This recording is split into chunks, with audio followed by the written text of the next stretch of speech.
Hello friends, मैं सार्थक वत्स, डेक्सलैब्स AI education का फाउंडर आज श्री कुमार अशोक पांडे जी के साथ impact of AI on education पे एक चर्चा करने आया हूँ। हेलो सर, कैसे हैं आप? First class. Sir, will start with your political journey.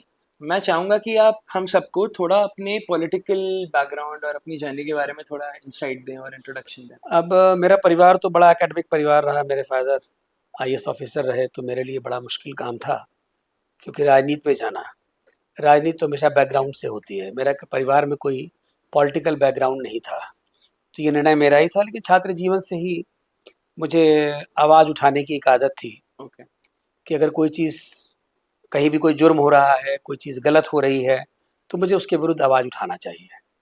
और वही आवाज़ उठाने की आदत मुझे धीरे धीरे कॉलेज लाइफ से, स्टूडेंट लाइफ में मैं चुनाव लड़ा और छात्र संघ में पदाधिकारी रहा। उसके बाद सामाजिक जीवन में आया, तो वहाँ उनकी लड़ाई लड़ने लगा और शोषितों, वंचितों, गरीबों की लड़ाई लड़ते लड़ते मैं नेता बन गया। सर, आपने डिजास्टर मैनेजमेंट डिपार्टमेंट के हेड के रूप में यूपी के फ्लड्स और अन्य डिजास्टर में काम किया। सबसे चैलेंजिंग एक्सपीरियंस क्या और क्या की लर्निंग्स आपको मिले? मैंने कई विभागों में काम किया। मैंने भंडारण में बहुत बड़ा काम किया, क्योंकि अब ये तो मेरा, मैं 3 बार इसके पहले भी राज्य मंत्री रहा। पुनः मुझे डिज़ास्टर में काम करने का अवसर मिला। मेरे लिए सबसे चैलेंजिंग काम था केरला में जब फ्लड आया। और मैं कहीं से, याद है, मैं कहीं से लौट रहा था, सुल्तानपुर रोड के आसपास ही था, तब तक मुख्यमंत्री जी के यहाँ से खबर आई और उन्होंने मुझे बुलाया और ये कहा कि केरला में बहुत तेज, वहाँ बहुत बाढ़ आ गई, बहुत नुकसान हो गया है, हमारे बहुत से भाई बहन वहाँ पानी में फंसे हुए हैं। तो हर देश को, मतलब देश के सभी प्रांतों को सहायता करने के लिए कहा गया है। हम उनकी यथाशीघ्र क्या सहायता कर सकते हैं, इस पर विचार करो और कितनी जल्दी हम उनको वहाँ पर रिहेबिलिटेट कर सकते हैं। तो ये मेरे लिए बड़ा चैलेंजिंग जॉब था। मैं आया, आने के बाद सोचने लगा कि वहाँ कैसे करें। और आने के बाद हमने सबसे पहले, यहाँ जो बाटी होता है, तो गांव में, बिहार में, पूर्वांचल उत्तर प्रदेश में एक घाटी होती है जो बाटी तली जाती है। जी। तो मैंने यहाँ उनसे प्रयोग करके उनसे पूछा कि अगर मैं इसको पानी में फेंकूं तो क्या ये बाटी डूब जाएगी। तो उनके पास भी आइडिया नहीं था। उन्होंने 2 बाटी मंगाया और पानी में फेंका, तो ये देखा कि पानी में वो ऊपर तैरने लगी, डूबी नहीं। तो इसका मतलब ये तय हो गया कि अगर बाटी हम लोग पानी में फेंकते हैं तो वो डूबेगी नहीं। ओके। तो मैंने उनसे 1 लाख की संख्या में, 2 लाख की संख्या में बाटी तलवाया ओके। और तलवा करके उसमें अचार, और एक पॉलीथीन में, ट्रिपल पॉलीथीन पैक किया, उसमें अचार रखा और गुड़ रखा और रख करके वो हमने वहाँ पे भेजा। ओके। और जो यहाँ से माल गया वो मैंने रेलवे से भेजा। उसके लिए मुझे बहुत एफर्ट करना पड़ा, लेकिन रेलवे से भेजा मैंने, जबकि मेरा 24 घंटे डिले गया। सबसे इंपॉर्टेंट ये था कि जब मेरा रेलवे से गया तब मुझे तमाम लोगों ने कहा भी कि तुम इतना पीछे क्यों पड़े हो रेलवे के लिए, बहुत ज़्यादा खर्चा हो रहा है। जी। लेकिन वो मेरे मन में नहीं था। मैं ये नहीं कह सकता हूँ कि मैंने कोई डिलिबरेटली ऐसा किया, लेकिन मेरे मन में था कि रेल से जाए, तो रेल से चला गया। बहुत दिनों बाद जब उसका परिणाम आया, मुझे सूचना मिली कि जो केरला में 100 किलोमीटर पहले तक पूरे देश से दान आया था, बड़ी संख्या में दान आया था, लेकिन उन सब लोगों ने ट्रक का प्रयोग किया था और पानी भरा होने के कारण किसी का भी ट्रक 100 किलोमीटर पहले केरला से इधर उधर सड़क पे फेंका हुआ था। ओके। सारी सामग्री, ओके। कोई सामग्री केरला तक नहीं पहुंच पाई थी। ओके। लेकिन चूंकि ये ट्रेन से था, तो ये केरला स्टेशन तक गया और वहां से जाकर के उठाया गया और हेलीकॉप्टर से उसको सर्वे किया गया, डाला गया। तो बाद में मुझे प्रधानमंत्री जी ने अप्रिशिएट भी किया। ये मेरे लिए बहुत बड़ा काम था जो उत्तर प्रदेश में हम लोगों ने अपनी सहायता से कर दिया। काफ़ी अच्छा काम था और बहुत ज़्यादा इंस्पायरिंग था, क्योंकि अगर हम देखें कि ये एक डेमोक्रेसी है एंड मैं जितना देखूं कि मतलब आपका जो एक्सपीरियंस रहा है नेचुरल डिजास्टर मैनेजमेंट में specific to this particular agency, हम यूपी में होने के बाद भी अगर केरला के फ्लड्स में इतना एफर्ट कर रहे हैं, तो this is a very appreciable ये तो, थिंग फॉर अस। ये मुख्यमंत्री जी की सोच थी। मुख्यमंत्री जी सबके लिए सोचते हैं ओके। और पूरे देश के लिए उनके दिमाग में ये रहता है कि हमें अपनी सहायता, और उत्तर प्रदेश हमेशा आगे रहा है लोगों की सहायता करने में। ऐसा ही हम लोगों ने जब कोरोना काल में भी किया। ओके। कोरोना काल में उत्तर प्रदेश ने इतनी बड़ी आबादी, आज उत्तर प्रदेश की आबादी जो 20 करोड़ से ऊपर की, 23 करोड़ 24 करोड़ की आबादी है, उस आबादी में कोरोना काल में लोगों को खाना पहुंचाना, उनको दवाइयाँ पहुंचाना, it was a quite tough job. Right. और जहाँ बहुत डेंसिटी पॉपुलेशन है, जहाँ लोग ऐसे रहते हैं और स्क्रैटेड भी है, बहुत दूर दूर तक भी लोग रहते हैं, तो ऐसे में हमने जो ये 100 डायल है, 1090 और ये 112, जी। इनका हमने प्रयोग किया। ओके। और उनकी गाड़ियों को, उन सिपाहियों को, उन कांस्टेबल्स को लगाया, ओके, क्योंकि उनके पास बहुत संख्या में था और वो सब खाली भी थे, राइट, कोई काम नहीं था, कोरोना में सब जगह कर्फ्यू लगा था, सब लोग अपने घरों में राइट। थे, लॉकडाउन लगा हुआ था, तो उनका हमने उपयोग किया और उनसे हमने दवाइयाँ और खाना भिजवाया।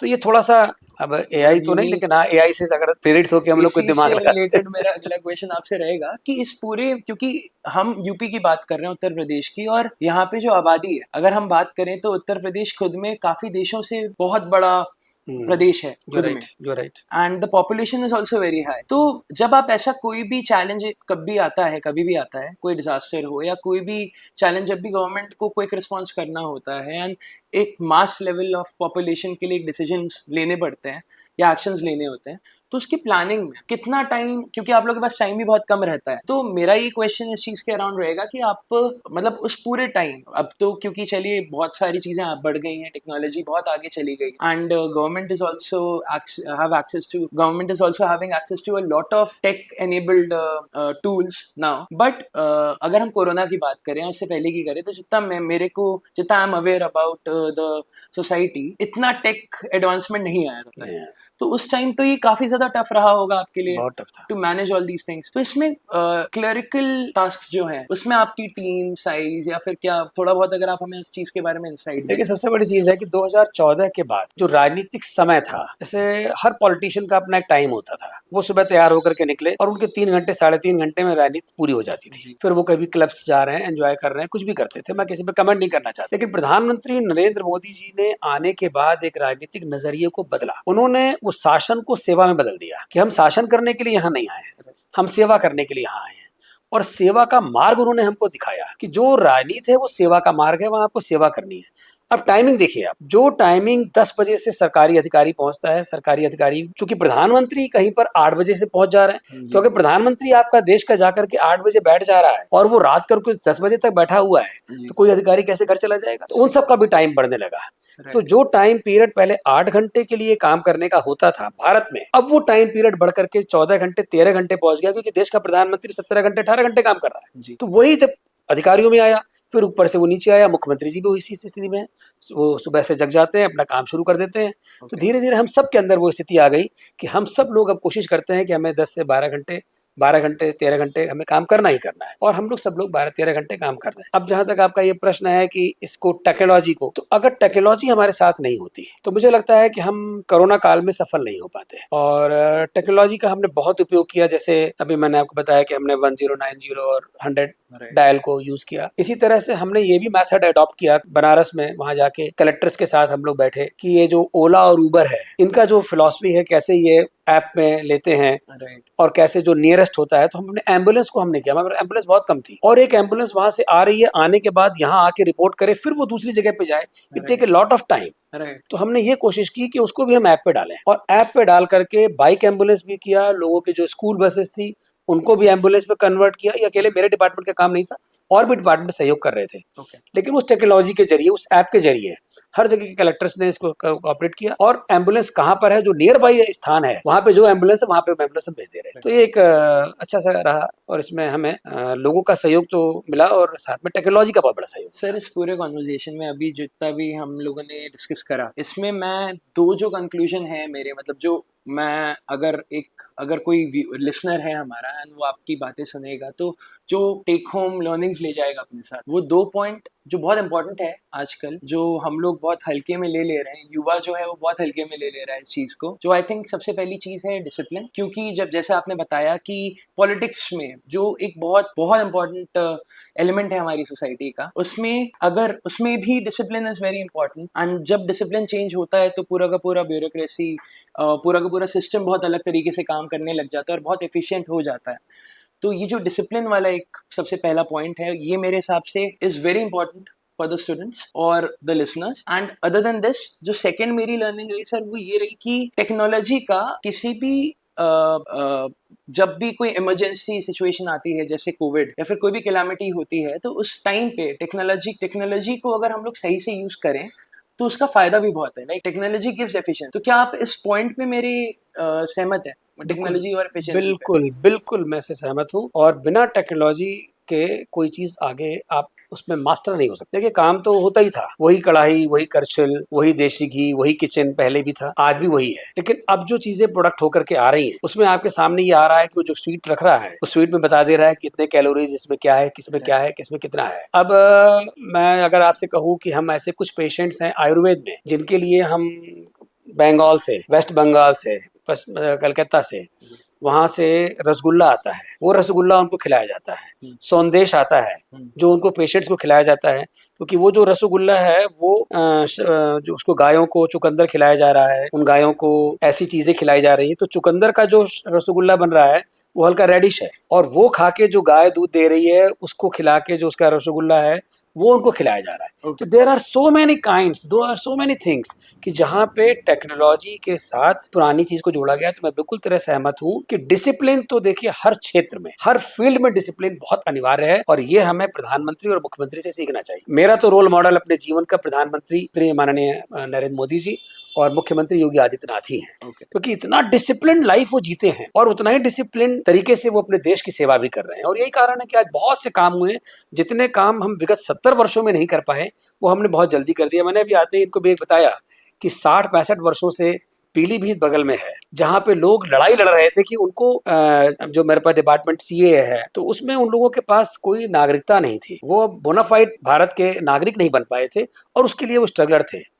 सबसे ताज्जुब की बात यह है कि कई वर्षों से वो पुलिस को और जो पासपोर्ट अधिकारी होते हैं, जो इस तरह के फॉरेनर्स अधिकारी होते हैं, लेखपाल होते हैं, उनको ब्राइब दे रहे थे। हर महीने उनको जाके पैसा देना होता था कि तुम यहाँ के बोनाफाइड नागरिक नहीं हो, फिर भी तुम यहाँ रह रहे हो। उन लोगों को न केवल नागरिक बनाया, सारी फैसिलिटीज मिली, प्रधानमंत्री सम्मान निधि, आयुष्मान कार्ड, हमारे जो उनको खेती करने के लिए जो इक्विपमेंट्स मिलते हैं, जो उज्ज्वला गैस, उनको तो सारी चीजें उनको दी गई मुख्यमंत्री जी के सौजन्य से।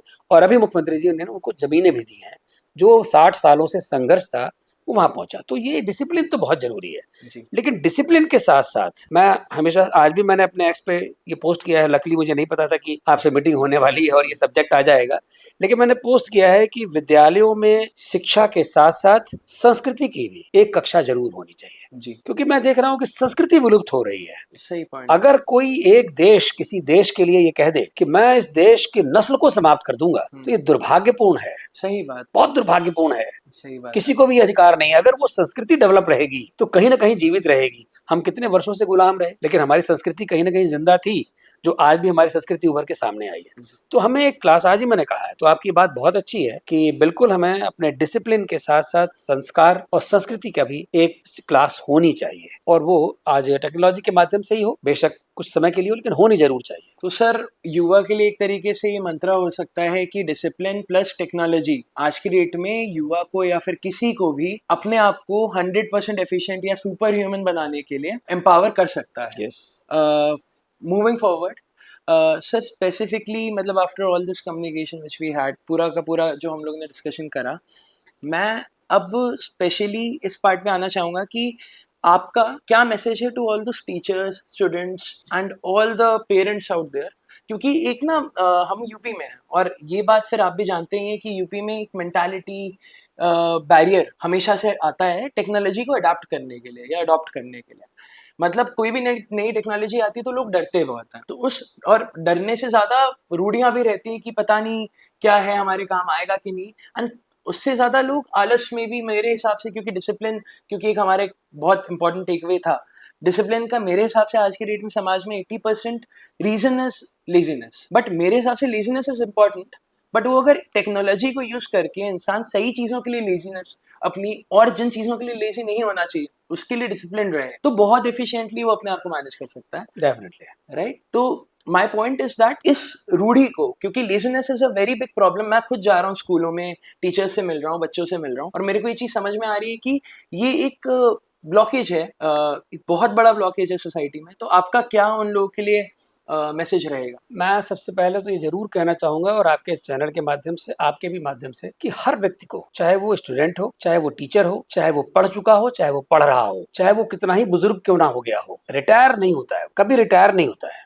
उसको कभी ये फील नहीं करना चाहिए, और सीखने के लिए हमेशा तत्पर रहना चाहिए, क्योंकि वो हमेशा स्टूडेंट है।